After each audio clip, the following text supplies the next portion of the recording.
we'll update you on this. So this is a really important topic. All of you have been dealing with it in different ways, and it also does connect to CIS.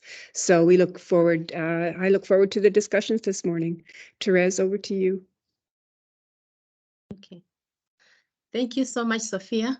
Yes, indeed, as Sophia said, the objective of our webinar today is to share the experience on how women are accessing agriculture extension services or advisor services, especially within AICCRA project. So Ghana will lead the discussion. Then after that, it will be open for discussions for all our countries, all of us who are here, to share our experiences. And then after that, we'll have some action points, and then Sophia will close. So we're expecting to finish by, the webinar will take 1 hour, 30 minutes. Thank you. So I hand over to you, Faustina, to give your presentation. Thank you. Thank you, Teresa. I'll turn off my camera quickly and then I'll turn it off again to save some bandwidth. Okay, let me share my screen while my camera figures out how to work.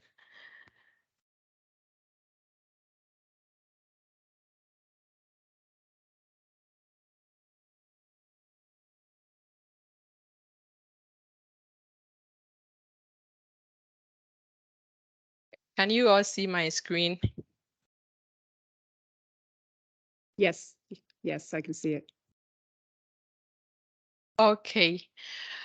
So basically, I'm going to share experiences from Ghana's work on women's access to advisory services. As Therese mentioned, I'm going to highlight some of the barriers we found, the opportunities we also found in the intervention communities and ways we have engaged farmers in general, but also paying attention to how we can customize our activities to the needs of women. So I'm going to talk about 3 interrelated issues: the barriers and opportunities, which informed the kinds of approach to gender and social inclusion that we used in Ghana, our activities and the key learnings, and what informs our next steps. So we started with a situational analysis, and we were lucky that the AICCRA'S program had already published a gender profile for climate smart agriculture uptake in Ghana. So that gave us a lot of insights into the entire country, but also the regions and communities that we were working in. And then we also had an environmental and social screening as part of the bigger project. But we also used the opportunity to uncover some of the social inequalities within the communities that we were working in so that we don't make the situation worse. We also had a baseline study, which we collected gender disaggregated data on many other things, including extension services, access and usage as well. And we followed that up with a qualitative needs assessment where we conducted focus group discussions with men, women, and youth within our intervention communities, and also had a lot of observations in these areas. So from this situational analysis, what we saw was that the barriers that we saw in these communities, intervention communities, were not so new, although they came with some specific peculiarities to these communities. Generally, in-person advisory service was really low, and the main challenge was the availability of extension officers. So we saw that the communities, the numbers of farmers in these communities compared to the numbers of extension workers from both the public sector and the private sector, and the private sector includes both NGOs and civil society organizations, were really not enough to offer in-person advisory services. And so this was a challenge for both men and women and youth in these communities. And we realized that in some of the communities, in cases where in-person advisory service was available, the medium was through farmer-based organizations. And what we also found was that many women were not part of farmer-based organization, with the exception of few cases where the communities were really organized around the production of particular crops. And this we found within the tomato value chain, where the farmer-based organizations were really strong. and also included a lot of women in there. And then we also realized that even when women were part of farmer-based of an organization, and so you would think that they would be able to access extension services, there were challenges with the timing that the extension services were offered. In many of the communities, the idea was to fix extension activities on what is considered as an off-farm day.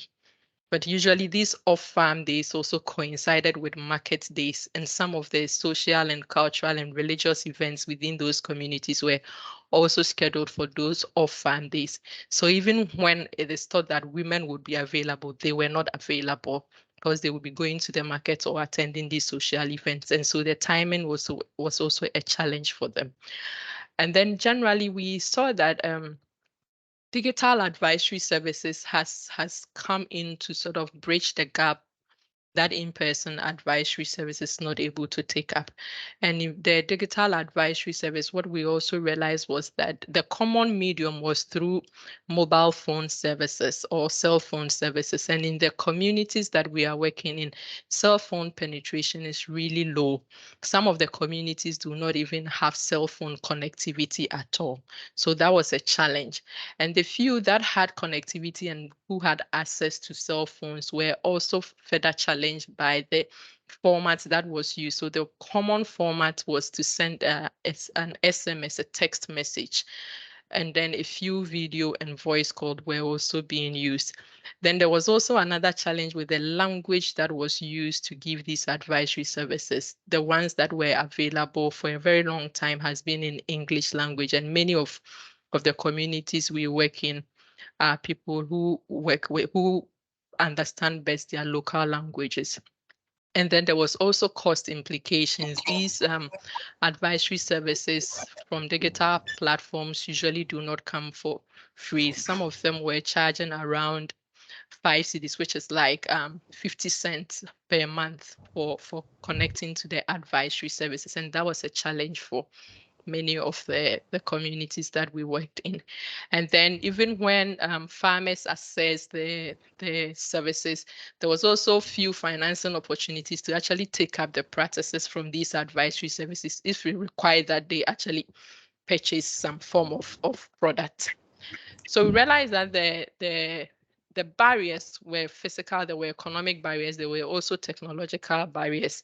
And all these barriers were also rooted in the socioeconomic norms of the communities.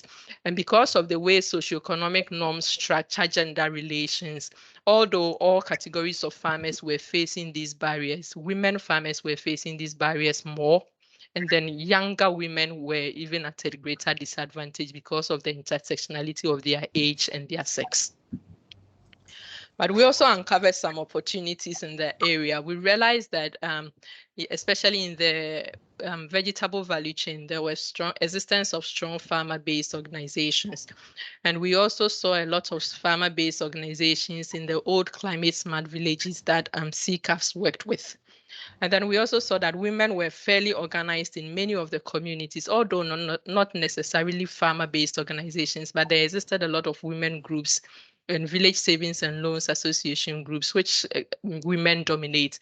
And because these were also mainly farming communities, these women groups were basically comprised of women farmers. So we saw that as an opportunity to also leverage on. Then we also had a lot of success stories on field demonstrations that had been used in the past to deliver climate smart agriculture service. So we also thought that there is some evidence of success stories on using demonstrations, so we can also leverage on that. And then there was also existence of a lot of community radios and information centers. And in the initial stages, when we were engaging these communities, usually they would make an announcement on the radio or an information center that we were in the community, and it almost reached everybody, and we fairly mobilized the communities really easily. So we thought that that also was something we can leverage on to reach out to many farmers, especially women with extension services. So what we did was to really devise an approach that pays attention to the fact that we are working with farmers, but there are also diversity among our farmers. So we sort of paid attention to the fact that anytime we are talking about farmers, we are talking about men, women, and youth farmers, but we are also talking about migrants and indigents, as well as farmers who were educated, uneducated. So we had to pay attention to all these intersectionality of identities, and also pay attention to the fact that these people are part of households and communities, and their roles cut across all the individual, the household, and the community spheres. And so for us as AICCRA partners and collaborators engaging with these farmers, we thought that we would only be able to improve access to extension or advisory services by first being aware of how we can do that in a gender sensitive and, importantly, even in a gender transformative way. So it required that for us as partners and collaborators, we pay attention to how we can change the existing ways of engaging these communities that sometimes unknowingly reinforce the gender inequalities in these communities. And so for the communities, it also requires us to work with the entire community, with households and with the individual farmers that we are working with to improve their access to advisory services. And then to also incorporate within our advisory services ways we can initiate dialogues within the communities for them to reflect on the inequalities and possibly incremental changes that they can make at the community level. So in terms of improving the physical access by working with a few extension officers who became our collaborators on the project, what we tried to do was to bring extension to the doorsteps of farmers through demonstration plots, and then to also customize our demonstration activities to the needs of women. So the first thing we did was to really engage all our 22 intervention communities across 6 regions in Ghana. We had a thorough engagement with community members, and we made sure that all categories of farmers were represented in our engagement in deciding which plots were suitable to be selected as demonstration plots. And we paid attention to the voices of women to select plots that were really in strategic locations that women could easily access and attend demonstrations. And we did this because the advisory services we are promoting in Ghana, the CSA practices, we are promoting improved varieties and new planting materials. And we also thought that demonstration plots would be the best way to show these varieties and planting methods to the farmers in our intervention communities. So in addition to the plot selection, what we also did was to make sure that we actually selected plots that belong to women to host demonstrations and to use these women as our champion farmers who will then connect to other farmers, other women farmers within their women's groups and bring them on board in our activities. And so what we did was, in all, we had 1,113 farmers who we engaged in series of demonstration activities for several days, right from the planting of our varieties to when we harvest. We engage with these farmers. And occasionally we also had field days that went beyond the 1,113 farmers that we were working with. And in many of our field days, what we tried to do was to connect our field activities to the meetings of village savings and loans associations within these communities, so that women who were part of our field demonstrations brought other women who were part of their VSLA groups to the field days to also witness demonstration activities. And by doing that, we were able to reach out to 41% of women participated in our field days. And that was really a good achievement for us in reaching out to many women. Then what we also tried to do was to really look at how we can also bring about some little or incremental transformation within the system of extension services itself, because we were working with the extension service providers as our collaborators. So we were training the extension officers on the interventions that we are promoting. And we made sure that the manual that we were using for the training also has modules on how these extension officers can deliver gender responsive extension. So we thought we discussed with them to situate some of the approaches that we were discussing within the training context in their specific communities that they are working in. And we also discussed on how to build their awareness and capacitate them to facilitate transformative dialogues with the communities in every opportunity that they get to engage them in extension services. We were also very intentional in reaching out to the few women extension officers within the intervention districts or communities that we were working in to build their capacities, and also to make sure that we connect these women extension officers as the people who usually facilitated the field days and demonstration activities for us. And then we also closely worked with Women in Agriculture Development Directorate for Ghana's Ministry of Food and Agriculture, because they are already doing a lot of interventions in agriculture for women. And we thought by connecting the women's groups and our demonstration activities to the Women in Agriculture Development Directorate, then it facilitates other engagements with MOFA beyond the AICCRA project. So in terms of the digital advisory service, we are working with AICCRA as our main partner. Sorry, let me get some water.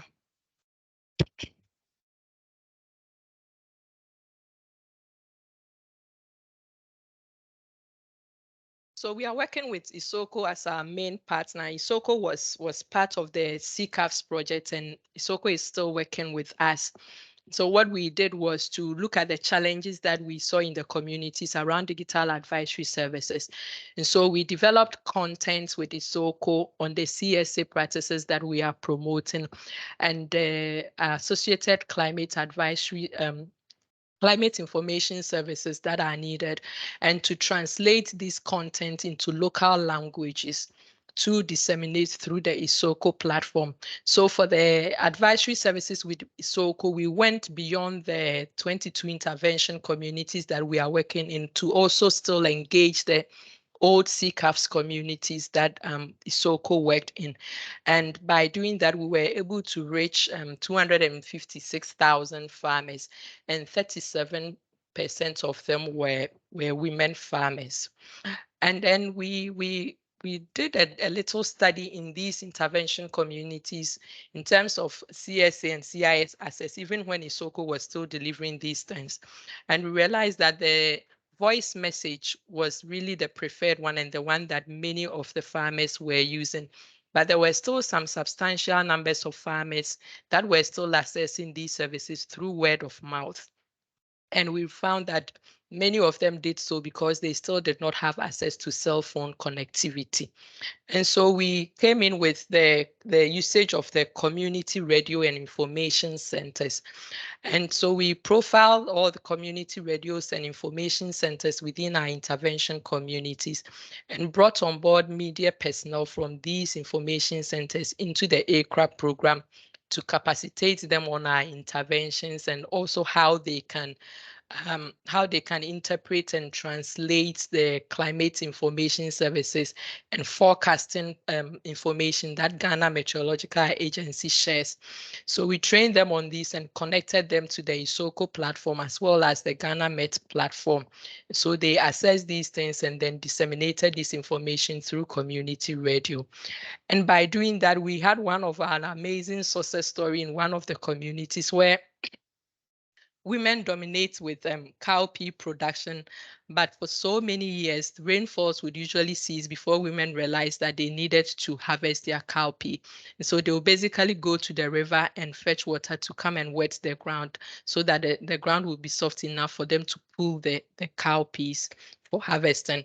So in last year, through the community radio and then the dissemination of the forecasting, the weather forecasting information, the women were able to harvest their cowpea right in time before the rainfall ceased. So we saved the women some of the drudgery they would have gone through to fetch water. And it was really something that the women were proud of, and they kept talking about it on the community radio.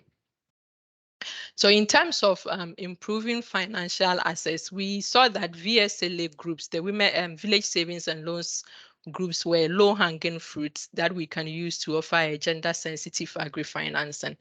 And we thought so because the VSLA groups are already very functional within the communities that we are working in. And women also dominate these VSLA groups. And the groups are also already giving loans at about 5 to 10% interest rates, which was really conducive for the communities. And so for many of the communities that we were working in, the common comment was that we all take loans from VSLAs.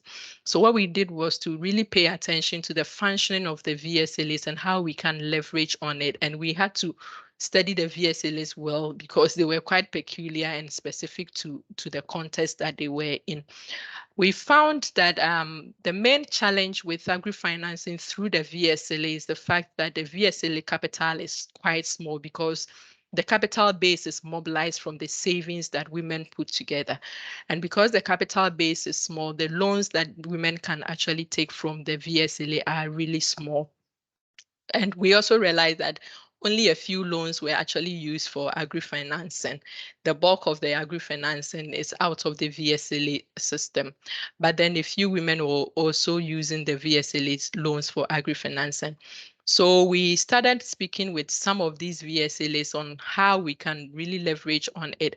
And we realized that in a few of the intervention communities, there was a challenge with how the VSLA cycle operated and when agri-financing is needed. So they would usually have their share outs within the peak season when they are not really making a lot of investments in the farm. And when they are in the lean season where monies are not available and then they are also required to make investments in the farm, the VSLA capital is also not available. So we started having discussions with them, and just by transforming the loan cycle such that the share outs happen within the lean season where agri-financing is needed, we saw that quite a number of women use loans from VSLAs to go into agri-financing. So what we also did was, because we realized that there were challenges with the sociocultural norms, we also thought that parts of our advisory services would be to create safe spaces where we can foster transformative dialogues. So in one, and we piloted this in a few of the intervention communities. One of them was Tuba, which is fairly urbanized, closer to the capital city of Ghana. So one would think that gender norms would not be so entrenched. But we found out that in our initial engagements with the communities, we only met males. They kept coming, they were males. And this is a farmer-based organization that is really organized and operating on an irrigation facility that is developed by the government of Ghana. And so the group had quite a number of women, about 13% of them were women, but none of them appeared in our initial engagements. So what we did was to reconvene this to subconvene the women within the farmer-based organizations, just to create a safe space for them to talk about themselves as women. And what we realized was, by creating that safe space, women started talking about the need to boost their own financing through forming groups that they can access loans, so that they would be able to increase their yield, which depended on accessing capital for pesticides, capital for fertilizers, and also paying for the irrigation facilities.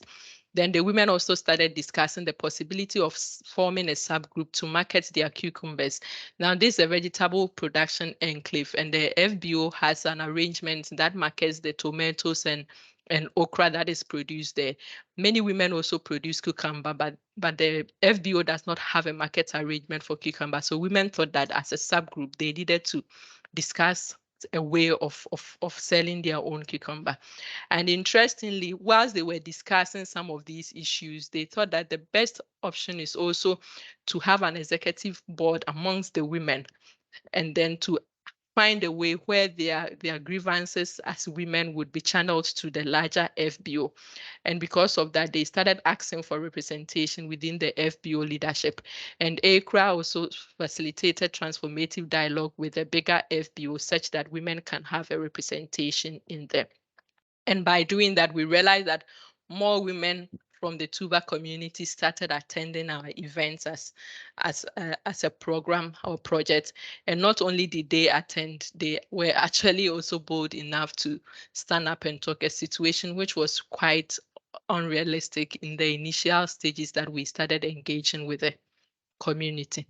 So in terms of key learnings, what we found was that whether it's accessing extension services in terms of climate smart practices or climate information services, or even having access to an improved financing mechanism, we realized that working with women's groups was really strategic for improving all these things, and especially the VSLAs that have really taken roots in the communities that we were working in.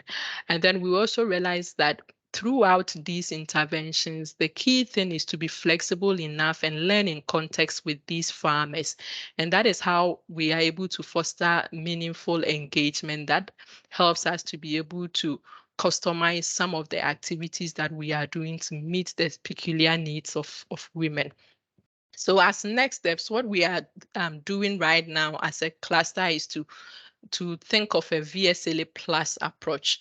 And if we say a VSLA plus, we include other women's groups that are not necessarily VSLA groups. Our approach is to capacitate these groups that we think are very strategic for improving access to advisory services by first thinking through how we can use the VSLAs or the women's group as a leverage for sustainable finance, and possibly connecting them with microfinance organizations and input suppliers, so that an arrangement can be made on credits financing or input credits arrangement. Then we are also thinking of scaling the use of community radios and information centers by capacitating these groups to work as radio listening clubs within the communities, where they regularly tune into the CSA and CIS the periods that these community radios are sharing the information on advisory services. And then to also further deepen the connections with the Women in Agriculture Development Directorate, and to still use these VSLAs or the women's groups as platforms to foster transformative dialogues. So we hope that we can actually have days in the VSLA meetings that we can call gender days, where they will bring their partners on board to discuss some of the community norms and customs around gender relations. So basically, this is what we have done in terms of advisory services and our key learnings and next steps. And these are the partners that we have been working with within the Ghana cluster. So thank you so much, Therese. Over to you.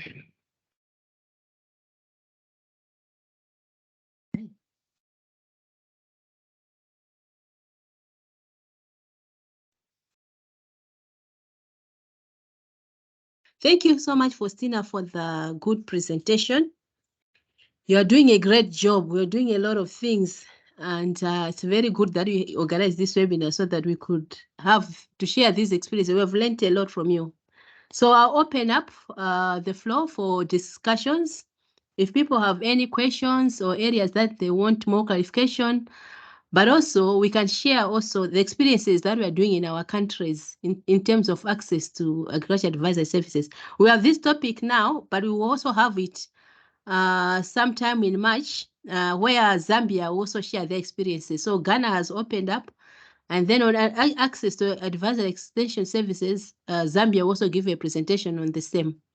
But now it's open for discussions. Thank you.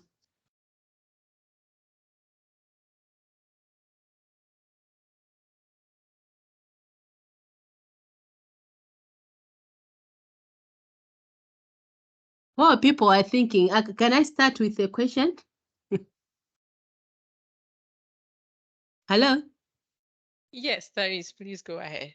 Yes, I want to understand the common norms, the common gender norms that you identified that existed in the areas. And how did you tackle them? Or are you working with the Ministry of Gender or any other ministry to help you tackle the gender norms? And also I want to understand what are men's reaction? It looks like you're doing a lot of things with women. I wonder whether men are becoming more jealousy or anything. Thank you. Okay. So the gender norms that we found, I think the common thing that ran through the gender norms was how women's productive activities was generally viewed. So in many of the communities that we worked in, the main breadwinner of a family is a man. And so by extension, the productive activities is supposed to be done by the man. And so resources that are geared towards productive activities are supposed to go to the man, including the labor of women and children within the household. So those are seen as resources that are supposed to be used by the man to generate income for the household. And because of that, in terms of land availability, in places where land was scarce, women were almost not getting land at all. And when that land is further classified as prime, that is whether it's irrigated or is fertile, then women's access was almost absent. Because if land is prime or fertile, then it's supposed to go to the man. So land issues were a big challenge in many of the intervention communities. Then again, because women's labor was seen as a resource that is supposed to be used by the man, women spend more of their labor in the household farm, which is also the man's farm. And if women had their own farms, they had little access to their own labor and even less access to the household labor to work on their own farm. So that was also another challenge. And in terms of capital, well, of course, because of the issues around land and labor, women's farm were quite less productive. And so they didn't have a lot of capital at hand to invest in their farms. So all these challenges were sort of rooted in the norm of seeing the woman as a secondary productive actor within the household, whilst the man is the primary actor. And so what we did was to start discussions around these kinds of issues in the communities. And in fact, I wouldn't say resistance though, but we had quite a lot of shocks from the engagements, even among women themselves who had internalized these norms for a very long time. And so when we started having honest and frank conversations around some of these issues, there were quite some and it was an eye-opener for many of them, both men and women alike. And I think the challenge that we had was the idea that these things were so natural and these things were given.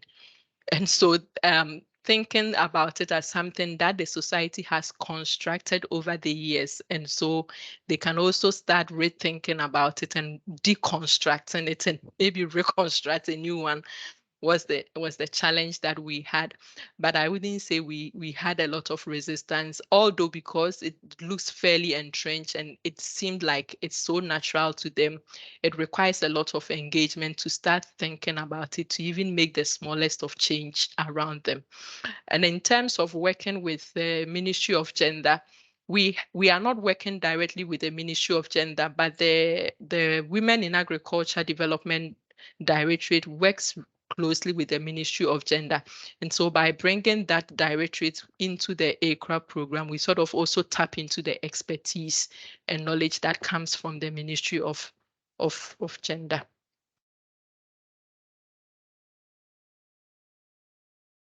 I hope I've answered your question. Yes. Thank you very much. Thank you so much. Yeah, it's showing that the partnerships that you've created are helping you a lot in terms of implementation of this project, because you need different sectors, different areas of expertise in order for us to tackle gender issues. Anyone, are there any other questions or areas that you want to give, also share experiences? I've opened the floor. Yes, Sophia. Hi, thank you. That was a great presentation, Faustina. The work in Ghana is very inspiring. Just a question on the CIS, or the access to the information services. Would you say that the type of access that women had to the information was any different than men's? I see that of the 257,000 people, 37% were women. Did you do any sex disaggregation of the types of access they preferred, or whether they had any particular problems accessing the information? Yes, I think I should have. There's a dashboard from Isoko, which is our partner. So they did a search disaggregation, and generally, I think the voice SMS were preferred by young men because they could easily read the SMS information, and they had also been using another SMS information from a telco prior to the Isoko dissemination. So the young men who were fairly educated preferred the voice SMS. And in terms of the video SMS, we saw that the video one required quite some strong connection to internet, and also the fact that the connectivity to the in the communities had to be stronger. And so what the disaggregation we found there in terms of the video was really about location, because in terms of the sex and then the age distribution, it was fairly even, but we found that people that were closer to urban communities or the intervention communities that were fairly urban used more of the video services than the rural areas. And in terms of the voice SMS too, we realized that a lot of men use it. In fact, in all the approaches, more men use it than women, but women were more represented within the voice the voice SMS than the video and the text. If I could just add a follow-up question. We did some analysis of use of cell phones, mobiles in Colombia during the CCAF's years. And what they found was that there was one phone per household, and whoever was closest to the network, because the network was not always, there wasn't uniform coverage, wherever the best network access was, that was the person in the household who had the phone. So if the access was better near the house, then the woman had that phone. And if the access was better in the fields or out farther away, then the man had the phone. I'm just wondering, have you found whether there are more than one phone in the households, or is there any kind of gender pattern to the access to phones? We haven't done a detailed study around that, but what we found was in many of the communities, at least you would get one cell phone within a household. And if the household had more young men, then there were more cell phones within the house. Women in generally had cell phones if they also did a bit of trading together with their farming activities. And we found that with the use of mobile money services and some customers paying some customers paying through mobile money services, and women also doubling as small scale aggregators of produce within these communities, then some of them actually accessed mobile phone just so that they could also use the mobile money services that the telcos provide. Great, thanks very much. It's very interesting. Thank you, Munyaradzi. And then Powell, after Munyaradzi, then Steve, and then Rene. Thank you, Faustina, for your nice presentation. I was also going of Sophia's question. For me, it's a question of we have women, but we've got different segments of women. We have within the household, we've got the youth. It might be an in-law, it might be a daughter.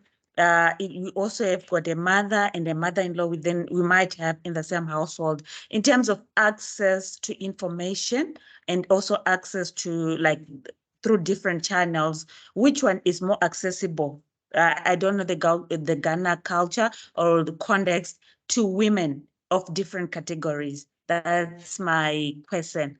Because, decision making within a household that has got different categories of women tends to differ. And also, like you are saying, young men tend to have access to cell phone. Do they then allow their women to use their cell phone for doing business or for accessing extension messages? That's my question. Okay, so thank you. what we found in the intervention communities that we did the qualitative needs assessment in, what we realized was in terms of the diversity of women within the household, the most disadvantaged were the young women who were married in the household and who also doubled as migrants within the communities that they were in. And so for these women, they were very much engaged in the household production, but did not even attend FBO meetings because they were not the farm owners. And so if advisory services was given through the farmer-based organization, these young women do not access it at all, compared to the mother-in-laws or the mothers in the home who would have some opportunity to attend FBO meetings.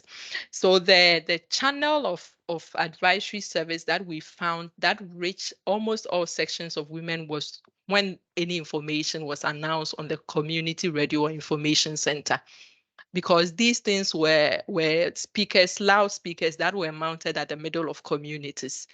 And they usually broadcasted in the mornings when everybody is at home, or in the evenings when people are back from the farms.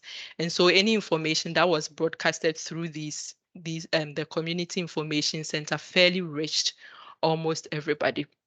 And in terms of the young men sharing the information, in fact, in the qualitative needs assessment, in the one that we had with the men, some young men joining, and when the older men were talking about not even being aware of any climate information services that is delivered via mobile phone, the young men started talking about the ones that they had been assessing for 2 seasons. So that's like 2 years from a telco that the older men in the community were not even aware at all. So it was through our engagement that young men also realized that they could also share the information that they had been accessing through the community radio and information centers in their communities.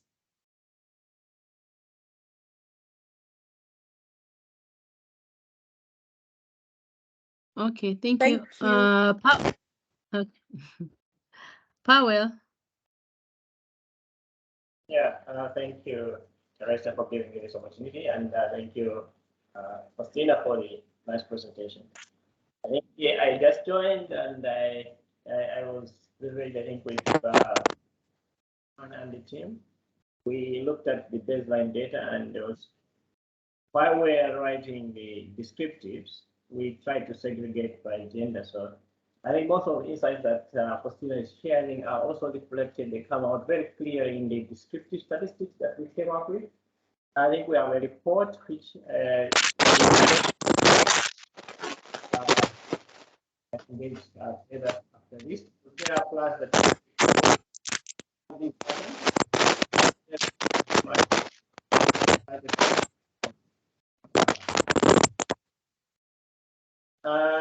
that is just a comment, but my question is, as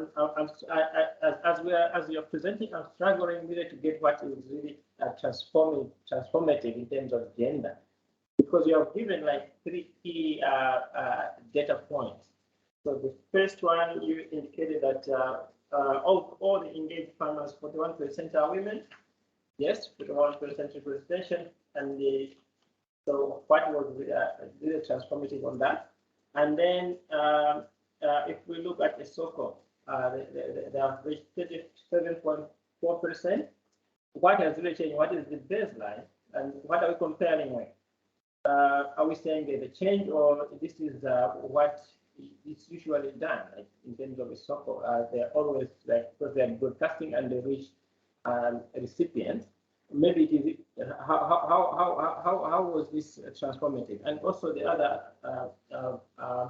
figure which you also provided is that in terms of the community in Cuba, 30% of the group are women, but they did not appear on when when the project was being introduced to the community. They came in as a second. In my opinion, they still, although they are looked to form subgroups, even they don't want to join the main group, they want to join the challenge the men. They still form like on the sidelines of the group. That is my opinion, but I think I'm going to be corrected. Thank you.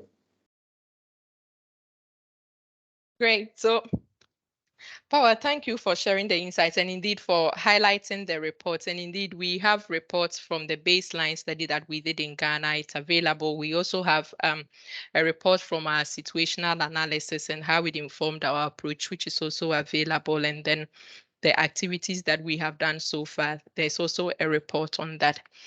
So in terms of what is transformative about this, so and what baseline we are comparing these things to. So first, our idea of transformation, it's one of when you are working with gender, the idea of transformation is one of incremental changes within the community.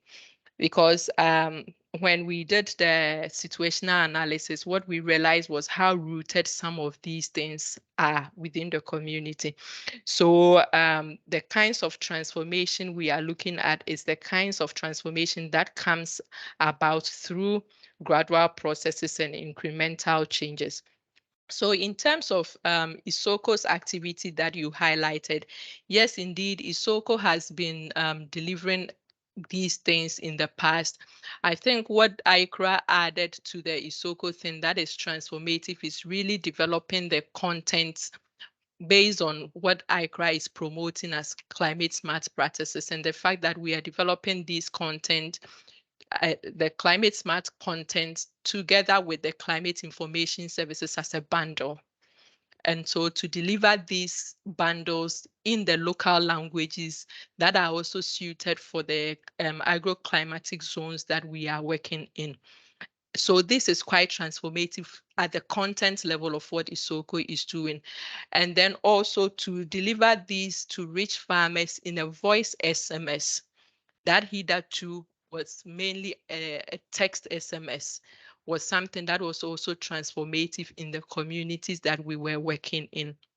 And the fact that AICCRA went ahead to also profile information centers in the past, which AICCRA had not done, and connect personnel from these community information centers and radios to the AICCRA platform to also further disseminate these things to the community was also quite transformative from the side of AICCRA. Then in terms of the convening women as part of the farmer-based organization, again, I would and we would consider that as transformative because of the situation we saw when we started engaging with these communities. In the initial stages, these women did not even come at all, as I indicated. And from our interactions, when we started sub-convening the women, we found that the community was a typically religious community. And per the holy book that they worked with, women were not supposed to take up leadership positions, or women were not supposed to be seen up front. And because of that, men usually attended meetings, took decisions, and women just ran by those decisions. And so for the women to sub-convene as part of a bigger FBO, and again, the bigger FBO is what women are part of because the facility is a bigger facility run by the government. And so by using a plot of land there, you become a member of the irrigation user facility, which is the FBO. So what the women did was to sub-convene a women's group within that FBO to start talking about challenges that they face and to channel those challenges to the bigger FBO. And for us, for women who would not even attend meetings, not because they didn't want to attend, but because they didn't feel like they had the right to attend, for these women to get to the level where they wanted to now want a representation within the bigger FBO to channel their grievances, to attend meetings, and to even stand up and speak in those meetings in the presence of men is quite transformative, at least from where we started from.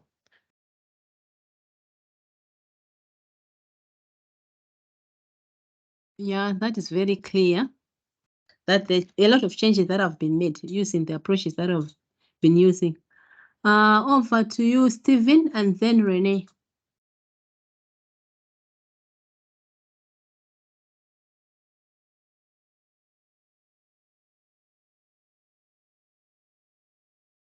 Stephen Yeboah.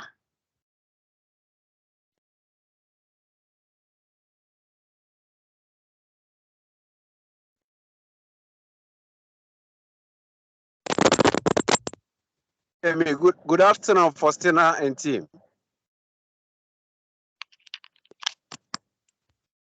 Good afternoon, Stephen. Thank you for the wonderful presentation. My questions is based on the situational analysis you conducted. Did you find out that capacitating champion farmers or lead women farmers that we are working in our parlors with mobile phones can increase access to climate information services? Did you find out something like that in the situation analysis? Also, did you come across a situation of how to enhance climate advisory services to one of the critical vulnerable groups like people with disabilities? I didn't see you mention anything about disabilities in the areas of operation. Thank you. Okay. Thank you so much, Stephen. So in terms of capacitating women champion farmers with mobile phones, what I can say is we can make an inflection from what already has happened in the communities by using these women champion farmers.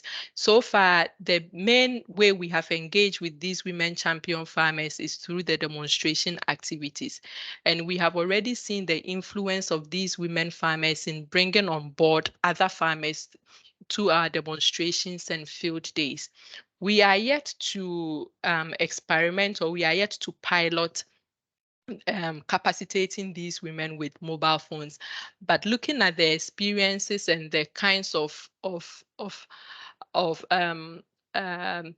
kinds of entry and leverage that these women give us in reaching other women. If we are able to effectively capacitate these women, they have access to mobile phones, they get access to the climate information services, and they are able to understand that climate information service. I think our experience with these women gives us some insight that it would work. They would be able to extend that information to other women within their groups. And your second question again, sorry. Your second question was Second question disability. is on disability. Yes. So based on the situation analysis, how are we facilitating access of climate to that vulnerable group? Thank you. Yes, thank you for bringing the disability issue up. In fact, it's one thing that AICCRA Ghana hasn't really looked at yet. And in recent discussions I had with the GSI team, we really talked about it to also expand how we are conceptualizing our vulnerable group. So for now, it looks like we have focused on gender issues. We are focused on generational issues. And we have also touched a bit on migrancy issues, but we haven't looked at issues around physical disabilities and challenges. So we still have, hopefully we still have one more year or almost one more year to go. And I think we can pay attention to these kinds of disability issues as part of our social inclusion intervention. So thank you for bringing that up.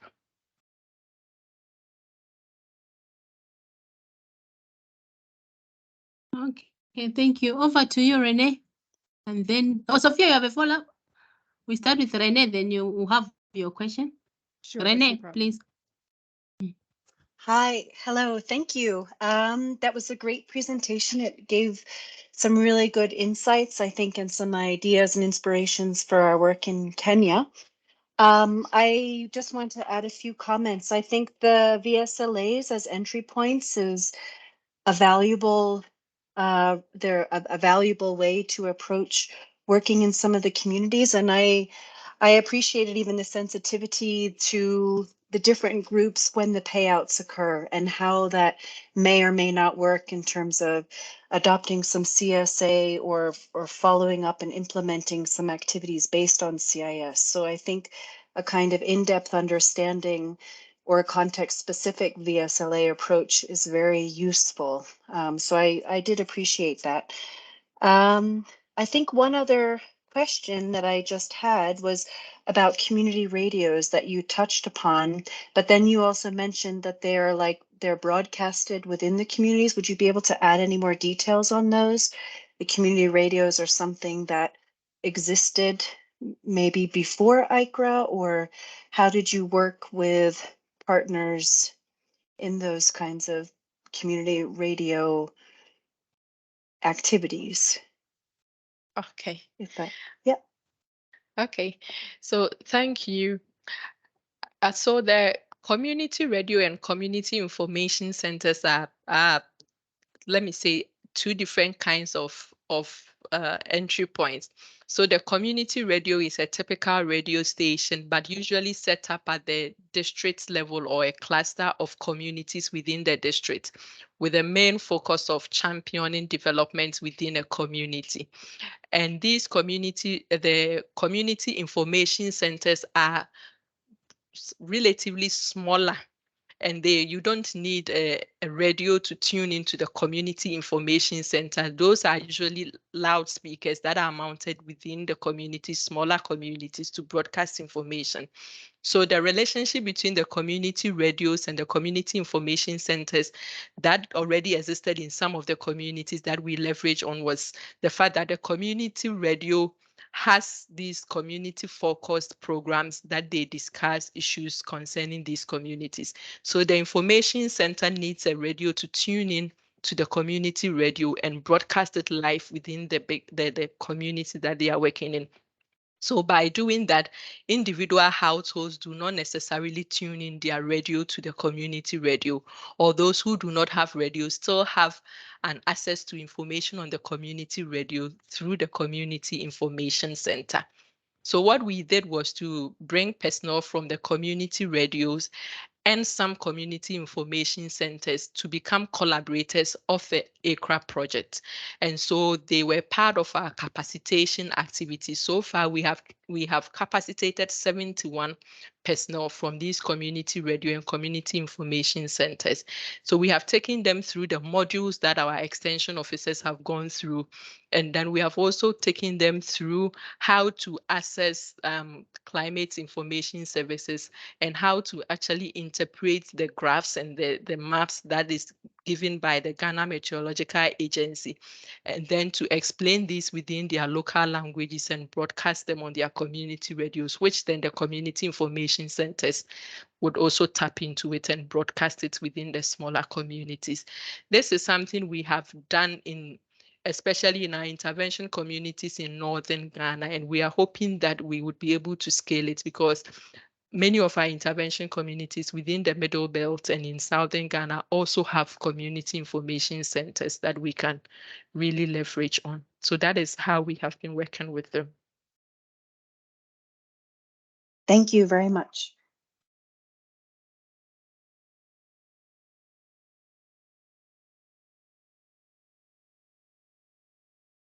Thank you. Yeah, Okay, can you so- hear me? Yeah, okay. Yes, yes. Sophia. Thank you. Just to follow up on the question about disability, the safeguards and the social and environmental safeguards work has been the side of a lot of the work in the clusters that has been working on the disability. They've been collecting data and looking at barriers to access to benefits of these groups. So that has been led by AICCRA. I'm not sure who he has been working with in Ghana or whether he has just come in and done that work, but we are working. We haven't really been effective so far in connecting up the safeguards work with the GSI side of things. So we're now we're in discussions with Adams, and we're looking at connecting up the two sides of that same work together. And that will be happening this year.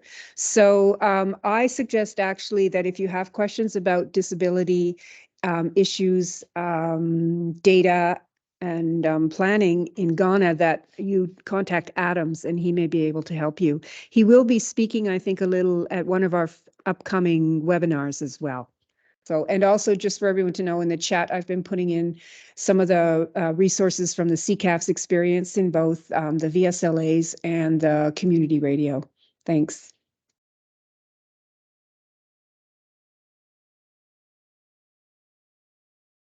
Maybe Munyarazi, you can also share experiences on the working with the minorities since you are in the safeguards team.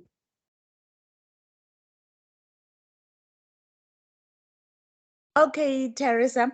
For the safeguards, what we normally do for social inclusion is to make sure that whatever is designed in terms of information dissemination is also, they also take care of the disabled, the physically, mentally, and socially disabled. For the physical disability, for example, in Zambia, for drama, we have been disseminating climate information through drama, and as we have a group, particularly in the aquaculture bundle. So in those ones, we make sure that the information is also for those who cannot, for those who are visually impaired, there are also people who can share the information. Normally, we ensure that either they've got a household member who can translate for them, because most of those farmers are not like trained in terms of science. They've got their own, what do you call them, like home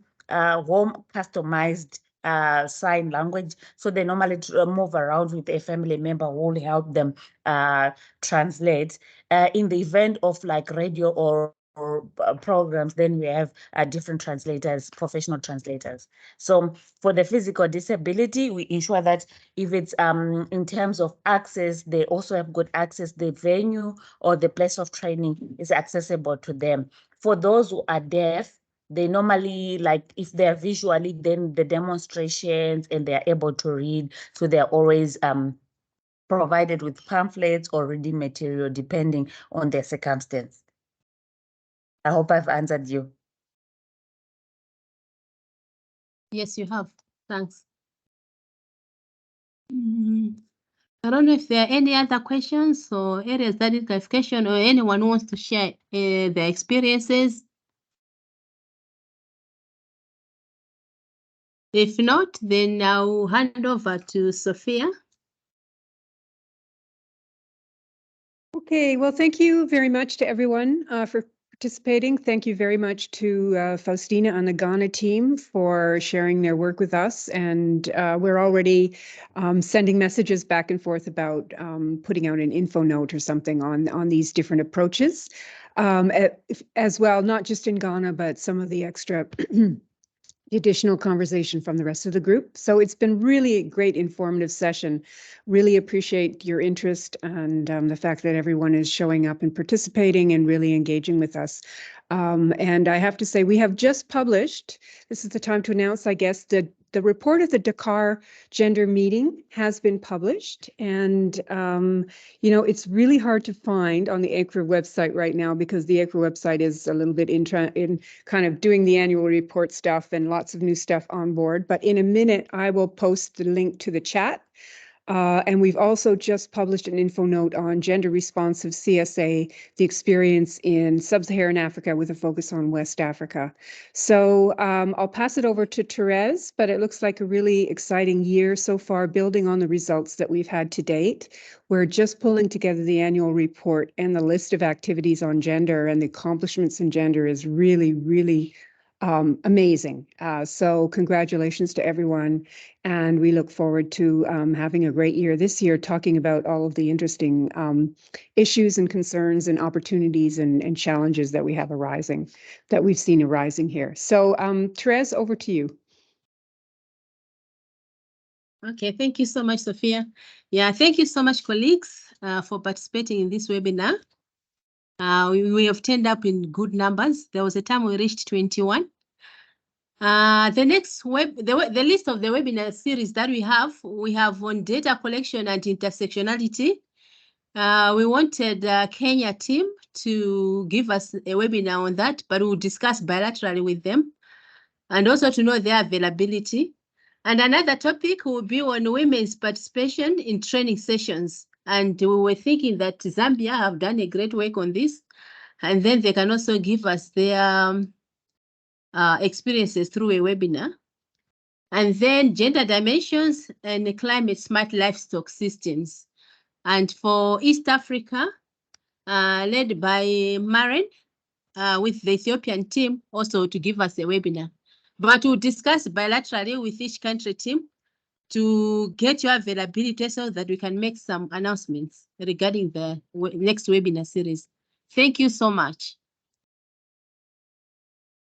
Thanks, everyone. Thank you, Teresa. Thank you, everyone. Bye. Bye. Bye.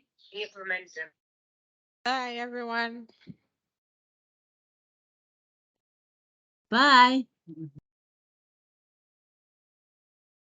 Bye-bye.